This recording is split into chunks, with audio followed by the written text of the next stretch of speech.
Hi, I'm Greg. Welcome to Aphek Studio.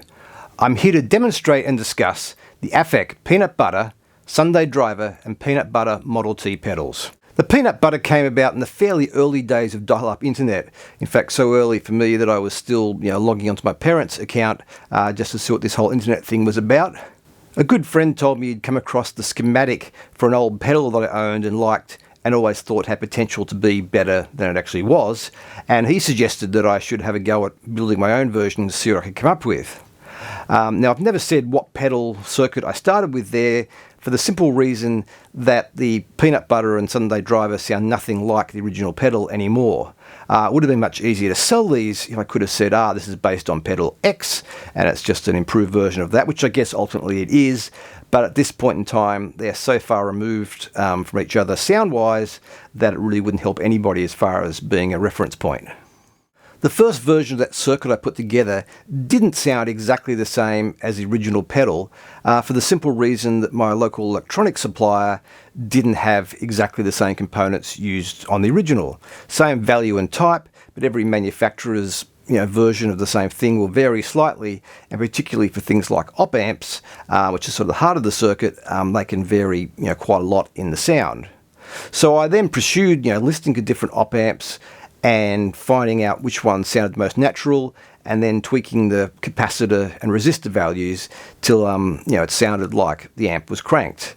And then of course lots of hours of turning the amp up full, listening to it, turning it down, running it clean, putting the pedal in front, and seeing how they compared, and doing that until I could get them voiced as closely as I could. Let's start with the brand new 2-knob Peanut Butter. I have no plans to make more of these at this stage, simply because they're too labour intensive, and the Model T version with the filter switch at 12 o'clock straight up, and the mean switch off is exactly the same circuit, so there's really no need to make any more. So you can think of this as a history lesson or as the first part of the Model T demo. Now, everything you're going to hear will be just the raw sounds of the mic'd amp.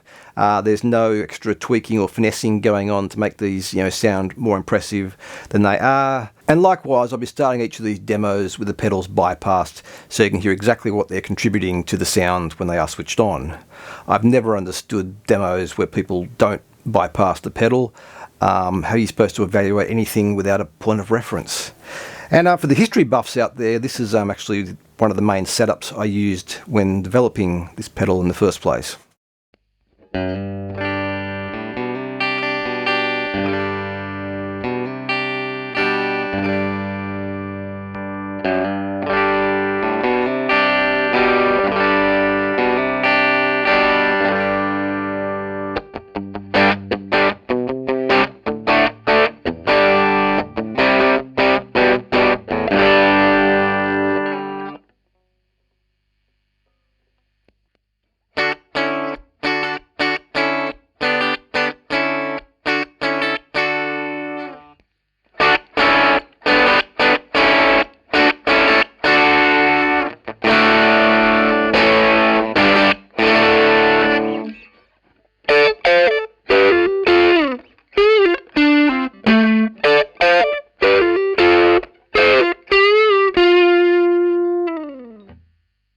Now, these aren't some magic box claiming to make a cheap amp sound like a Dumble or a vintage Marshall, Fender, whatever you're into. Not that any other pedal can of course do that either.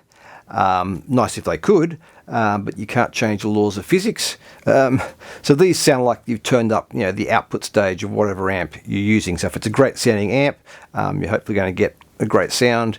If not, there's really not a lot can be done, no matter what anybody tries to tell you. Jeff D from Tone Frenzy in San Francisco bought 2 of the earlier Peanut Butter pedals, and after using them for a while asked to become the international distributor. After doing that for a while, we started discussing ways to improve the pedal, which is how I came up with the Sunday Driver.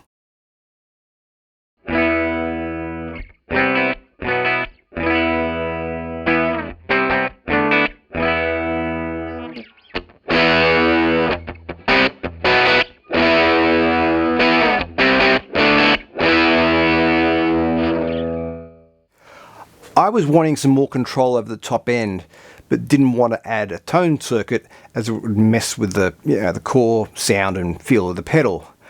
This is why I went with the filter switch, because it's not adding any extra circuitry, it's just swapping the value of the filter capacitor to alter how much roll off you get in the top end.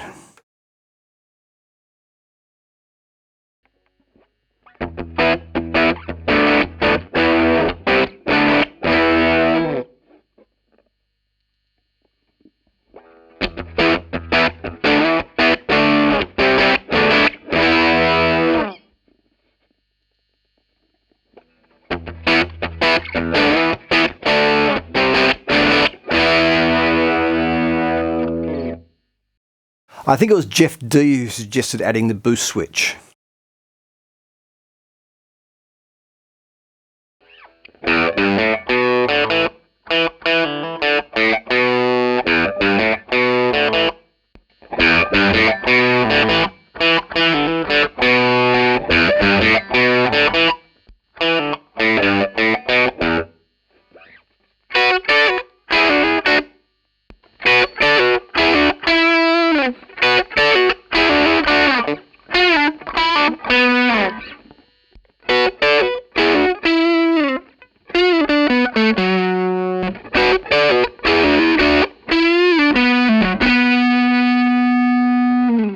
Similar, though not on quite the same scale, as Leo Fender discovering that people still wanted the telly after introducing the Strat, which he was sure was going to supersede the telly, I discovered that some people still preferred the sound of the peanut butter. So this led to the Model T version. Kept the original circuit completely intact, as we've already discussed, but then added the filter switch from the Sunday driver and the boost switch, or in this case mean switch, just to give it an extra boost when you want that extra push over the cliff, to quote a certain fictitious guitarist. I've read that the T stands for tweed, which wasn't the case, although I'm fine with that. It is more tweed-like than the Sunday driver, less bottom end and a slightly looser response.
So there are the pedals.